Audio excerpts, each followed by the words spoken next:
कि सब्जेक्ट और क्रियाएं बहुत बदली हुई थी हर टेंस में। पास्ट में ऐसी सुविधा नहीं है, ऐसी विशेषता नहीं है, ऐसी दिक्कतें नहीं है।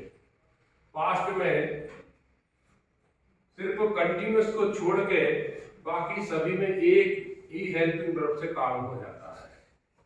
प्रेजेंट की तरह सब्जेक्ट नहीं बदलना पड़ते, सब्जेक्ट बदल के फिर क्रिया में परिवर्तन नहीं होता है।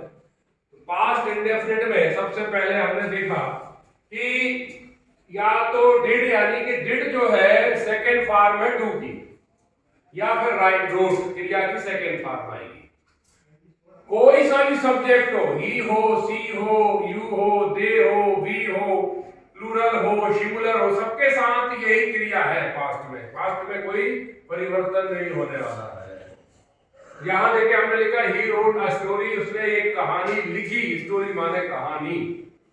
अब इसको मैंने नेगेटिव बनाया तो ही, चूंकि ये सेकेंड फॉर्म है, इससे हमें पकड़ में आता है, तो हमें यहां नेगेटिव बनाने के लिए लगाया डिड नॉट। जिस प्रकार प्रेजेंट के हमने टेंस में पढ़ा था कि डू या डज किसी भी स्थिति में लगे, टू कहीं आ जाए डज आ जाए तो क्रिया की फर्स्ट फॉर्म लगाई जाती है। यहां भी यही स्थिति है, इसको हम तुरंत फर्स्ट फॉर्म बनाएंगे और ये हो जाएगा राइट आ स्टोरी।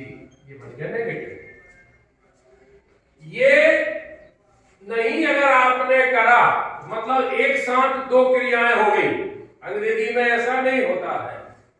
यानी कि डिड भी सेकंड फॉर्म है, रोट भी सेकंड फॉर्म है, ये तो नियम में गलत है, ये ध्यान रखना है। तो जब तक ये लग गया तो इसका मतलब इसको हम पहली मतलब मूल अवस्था में लाना, जैसे हम बोलते हैं मूल अवस्था। इसकी मूल अवस्था जो है ना रोट की राइट है। अब ये सही हो गया और इससे इसी से हमें पकड़ में आ रहा है कि ये वाला जो टेंस था वो ऐसा था। ये ध्यान रखना है, माने ये हट जाएगा तो ये वापस ही पहुंच जाएगा। ठीक, अब मैंने इसको बनाया इंटरोगेटिव, तो हमने हेल्पिंग वर्ब क्या लगाई है डिड। आप लगा दो, पहले आ जाएगा डिड ही राइट, डिड लग गया क्रिया की फर्स्ट फॉर्म आ स्टोरी और प्रश्नवाचक वाक्य। बहुत सरल हो गया।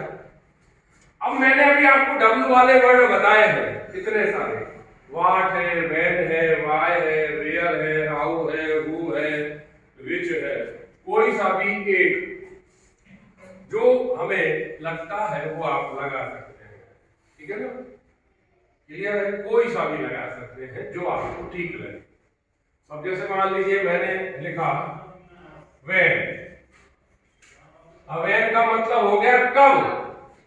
अब कब लग गया तो समय पूछा जाएगा कि वो स्टोरी कब लिखता है या स्टोरी उसने कब लिखी।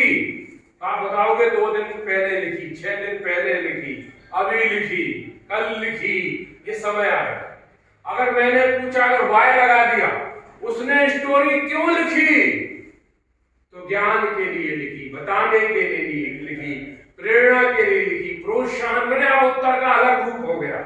तो ये डिसीजन जो लेते हैं ना प्रश्नों का, ये डब्ल्यू वाले वर्ड लेते हैं कि कौन से प्रश्न में हमें कौन सा उत्तर लेना है, तो ये अपने अनुरूप उनके प्रश्नों का उत्तर बदलता है।